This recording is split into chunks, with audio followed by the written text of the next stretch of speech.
इतिहासात अनेक राजे झाले, अनेकांनी राज्य केले, पण स्वतःच्या धर्मासाठी, स्वाभिमानासाठी आणि मातृभूमीसाठी मृत्यूलाही हसत स्वीकारणारे राजा फार थोडे झाले. आणि त्या थोर राजांमध्ये एक नाव आजही तेजाने झळकतं, छत्रपती संभाजी महाराज, ज्यांना इतिहासाने अनेकदा गैरसमजलं, पण ज्यांना छावा या कादंबरीने पुन्हा जनतेसमोर उभं केलं.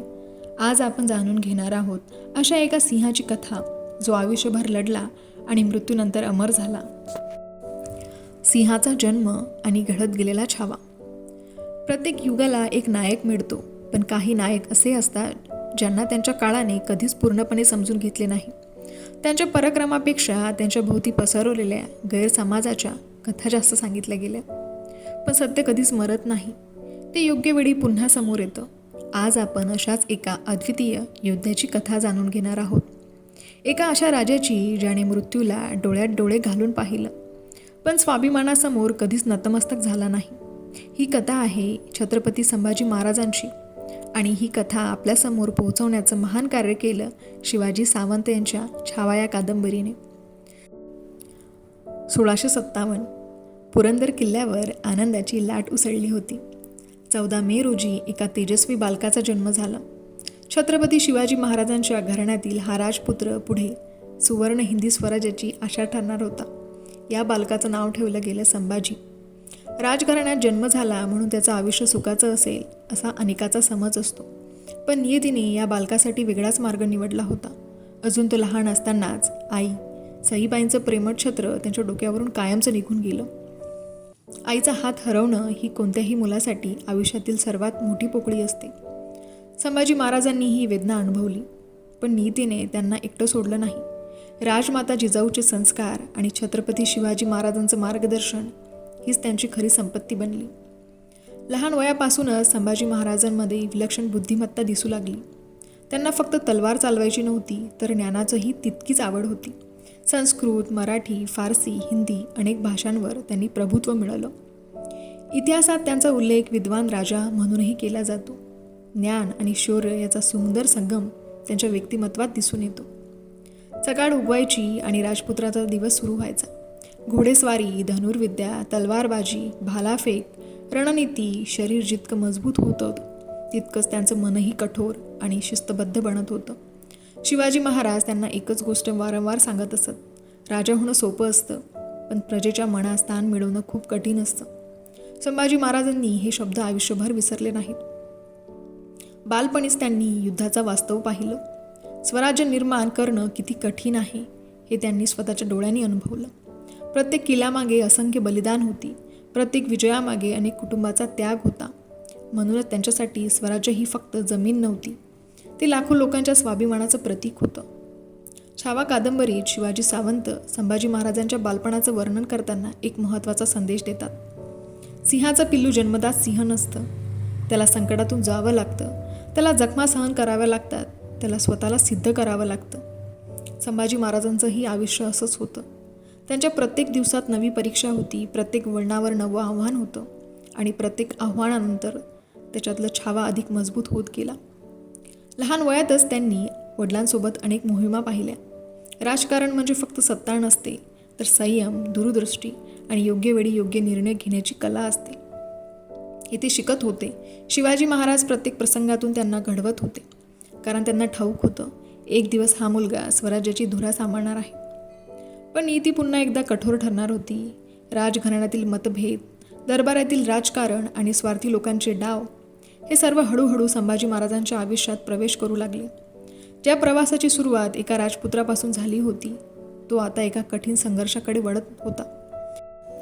शिवरायानंतर एका सिंहाने उचललेली स्वराज्याची धुरा. काही क्षण असे असतात जे संपूर्ण इतिहासाची दिशा बदलून टाकतात. 3 एप्रिल 1680 रायगडावर एक दुःखद बातमी पसरली. हिंदवी स्वराज्याचे संस्थापक छत्रपती शिवाजी महाराज अनंतात विलीन झाले. संपूर्ण महाराष्ट्र शोकसागरात बुडाला. प्रजेच्या डोळ्यात अश्रू होते आणि शत्रूच्या डोळ्यात आशेची चमक. औरंगजेबाला वाटलं आता स्वराज्य संपेल, पण त्याला माहिती नव्हतं की सिंह गेला असला तरी त्याचा छावा अजून जिवंत आहे. शिवाजी महाराजांच्या निधनानंतर स्वराज्यावर मोठं संकट कोसळलं. बाहेर औरंगजेब संधी शोधत होता आणि आत दरबारात सत्तेसाठी हालचाली सुरू झाल्या.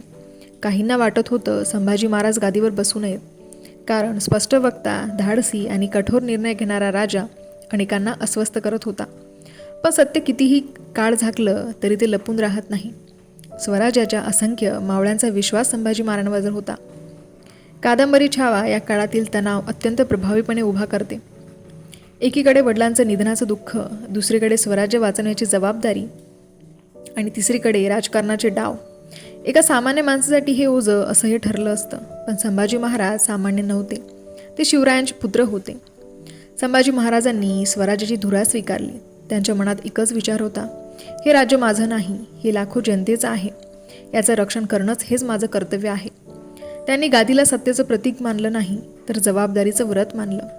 आणि मग दिल्लीचा बादशाह औरंगजेब स्वतः दक्षिणेकडे निघाला.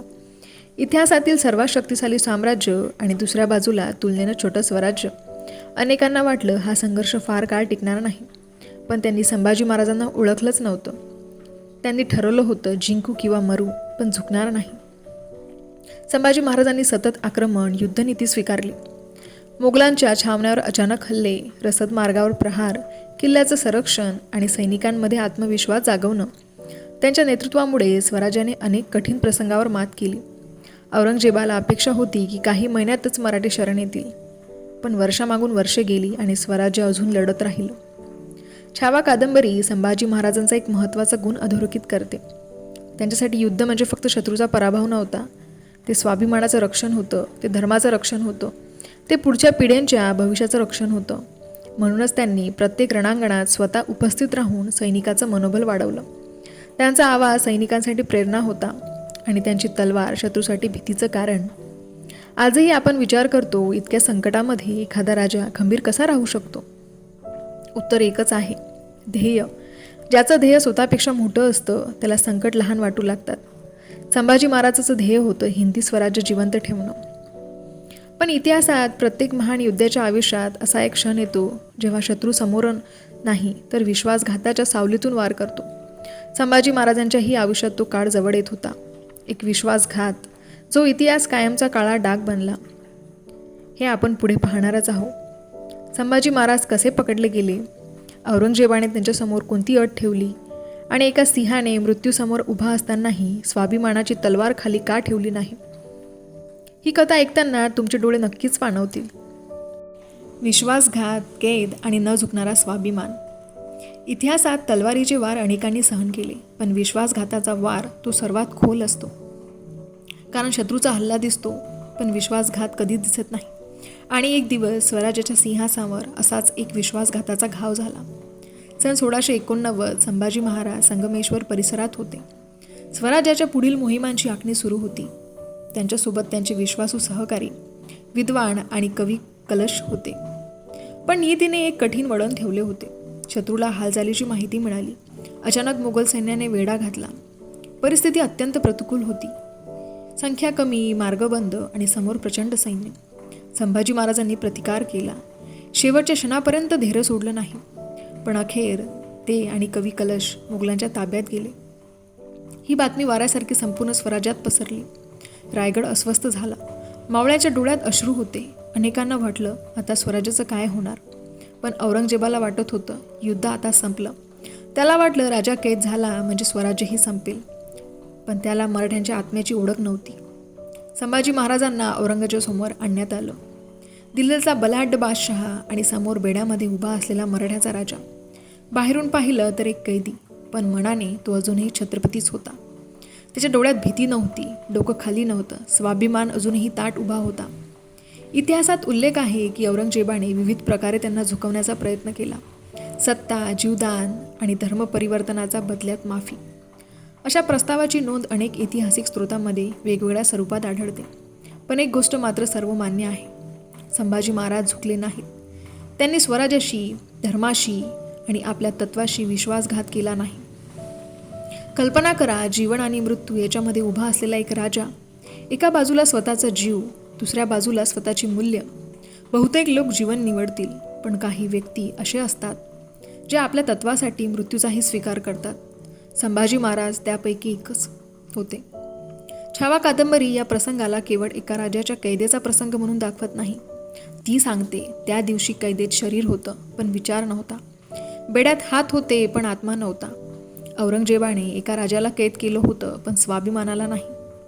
याच कारणामुळे संभाजी महाराजांचं व्यक्तिमत्व आजही प्रेरणा देतं. त्यांनी शिकवलं, खरा पराभव मृत्यूने होत नाही, खरा पराभव तत्वाशी तडजोड केल्याने होतो. जो शेवटच्या क्षणापर्यंत आपल्या मूल्यावर ठाम राहतो तो इतिहासात अमर होतो. संभाजी महाराजांचा देह नश्वर होता, पण त्यांचा निर्धार, त्यांचं धैर्य, त्यांचा स्वाभिमान आजही लाखो भारतीयांच्या मनात जिवंत आहे. म्हणूनच ते केवळ एका राज्याचे राजा नव्हते, ते स्वाभिमानाचं प्रतीक बनले. आपण पुढे जाणून घेणारच आहोत संभाजी महाराजांच्या बलिदानानंतर स्वराज्यावर काय परिणाम झाला, औरंगजेबाचा सर्वात मोठा भ्रम कसा तुटला आणि एका छाव्याच्या बलिदानाने संपूर्ण मराठा साम्राज्यात नव्या ज्वाला कशा पेटवल्या गेल्या.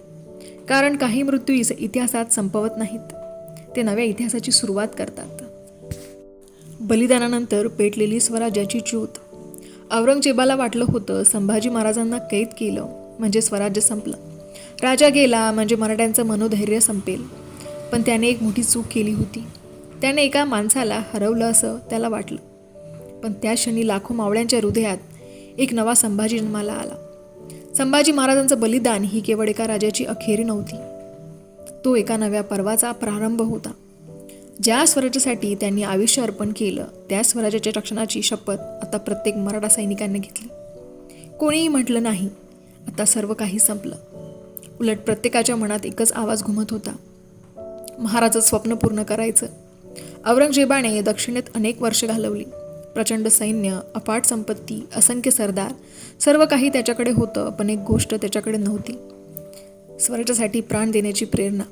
ही प्रेरणा मराठ्यांना संभाजी महाराजांकडून मिळाली होती. संभाजी महाराजांच्या बलिदानानंतरही मराठे थांबले नाहीत.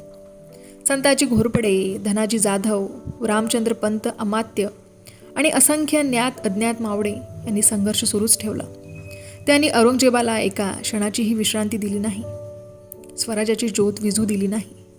काळ पुढे सरकत गेला, औरंगजेब वृद्ध होत गेला, त्याचं सैन्य थकलं, त्याचा खजिना रिकामा होऊ लागला.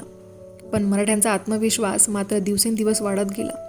ज्या स्वराज्याला तो संपवायला आला होता ते स्वराज्य त्याच्या आयुष्याचं सर्वात मोठं अपयश ठरलं. इतिहास सांगतो, दक्षिणेतील दीर्घ मोहिमेनंतरही औरंगजेबाला संपूर्ण स्वराज्य जिंकता आलं नाही.